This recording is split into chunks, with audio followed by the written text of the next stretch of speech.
All right, welcome back. Well, I'm told our man, Toyin Bitoye, is ready for us. Let's see if we can get through to Toyin right there in Brazil. Hello, Toyin. Yeah, Yemi, I can hear you very clearly. How are you doing? How is everybody? We are ready to roll. Okay, you're excited. We're excited as well. Well, as our eyes in Brazil, let's quickly ask you, what's the mood like in the camp of the Eagles ahead of their encounter against the Argentines? Well, the mood is not any different from what we expect. It's a game where we need to get the results. It's a game where we shouldn't expect any favors from Argentina. Of course, we cannot control what will be going on between Bosnia and Iran. What we can control is our game against Argentina. We already know before now that what we need to qualify for the second round is a point from that game. And my last visit to the camp of the team, the boys are fired up. The boys are saying that they are not going to play for a point. They are not going to park the bus. They will try to play for a win. Okay. So we are expectant. We are hoping that everything will work according to plan, so that by this time tomorrow, we'll be talking about Nigeria in the second round of the 2014 World Cup in Brazil. All right, Toyin, are we likely going to see any changes, or the big boss would stick with the starting 11 against Bosnia? Well, you know, Stephen Keshi has not kept to the same lineup since the World Cup started. I do not know if that will change tomorrow. But one thing I'm sure about is that Godfrey Babono may have recovered too late to be a part of that game, because it looks like he may not be a part of it. He's just back in training, and Keshi says, look, there's no need rushing him or taking a risk by playing Godfrey Babono. In the attack, we didn't see Victor Moses against Bosnia. I don't know if that could change because we are told that his attitude in training has improved and is now playing to instruction exactly the way the coaches want him to play. So we may see a few changes. It depends on how Stephen Keshi sets out his team to play, knowing that we need a point. And that's the poser for Stephen Keshi and the players.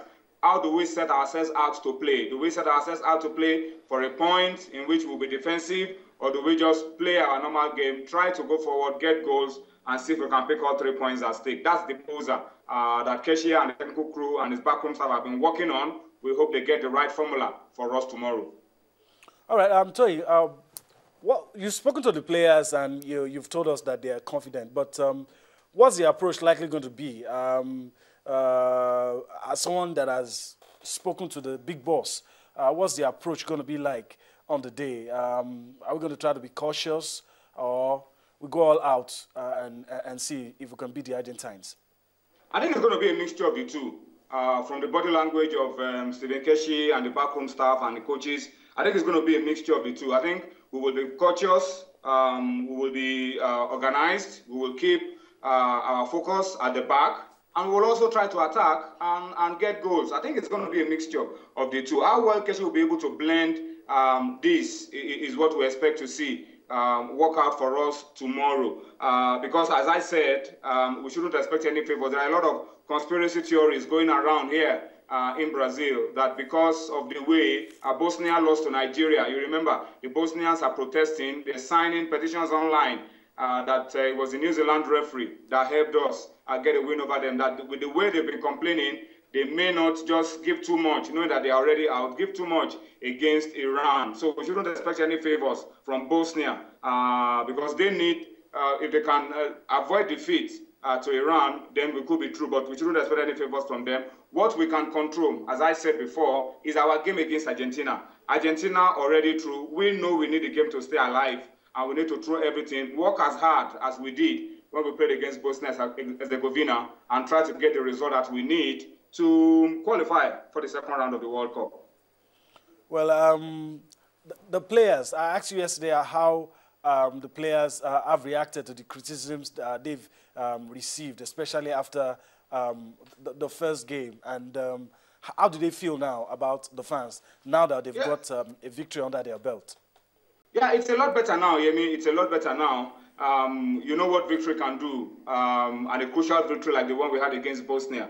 Now the boys feel their confidence is back. They believe they can play this game. They believe they can play football. And also the fact that Argentina struggled against Iran and needed the last kick of the game to get a point has also calmed frayed nerves that, look, that Iranian team may not be a bad team after all. So we shouldn't just kill ourselves over what was a drab encounter in the first game. So the boys now know that, look, we are getting back into our groove. The confidence is back. Osaze Odenwege particularly said this, that, look, it's hard work that we need, and we have shown with the game against Boston that we can dig deep and get the result when it comes to that. So the boys are happy, the boys are confident, the victory is under the belt, but they know that it is not yet uhuru. They know they still need to do the job on the pitch against Argentina tomorrow. They are not expecting any favors from Bosnia. They are not expecting any favors from Argentina. They want to go there, hold their own destiny in their hands, fight for it, and qualify for the second round. All right, so before we let you go, we're going to put you on the spot right now. I know you don't really like doing this, but that's the best we've got as we speak now. From what you've seen, what should be the level of our expectation from the Super Eagles in the game against Argentina? Well, I mean, my optimism hasn't dropped a bit. My positivity hasn't dropped a bit. I believe that by the end of tomorrow's game, whichever way it goes, I believe Nigeria will qualify for the second round, either by beating Argentina or by picking a point. Any of those options, I'm optimistic. I'm sure we will do enough to qualify for the second round of the 2014 FIFA World Cup in Brazil. The boys are fired up. The boys are determined. The hunger is there. The spirit is high. Earlier on today, the ambassador of Nigeria to Brazil met with the team and gave them the message of Mr. President. All kinds of promises have been made to the team, but the boys are saying, look, apart from the promises, we know what we are here to do. We know what we are here to play for. We will go out there and do the job tomorrow. All right. I'm tempted to ask you this. We've heard a lot about Brazil, but can you tell us about the distraction of Brazil? How it's not getting to the players in any way? You mean the girls?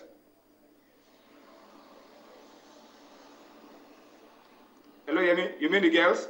Well, no, Brazil... not just that. The distractions, girls, yeah, but all of that put together. The boys are in camp. There's a camp commandant keeping track of whoever comes into the camp of the team. And the boys are professionals, They are professional players. They know what is at stake. They know what they are here for. The World Cup comes once in 4 years, and it's a big, big, big tournament.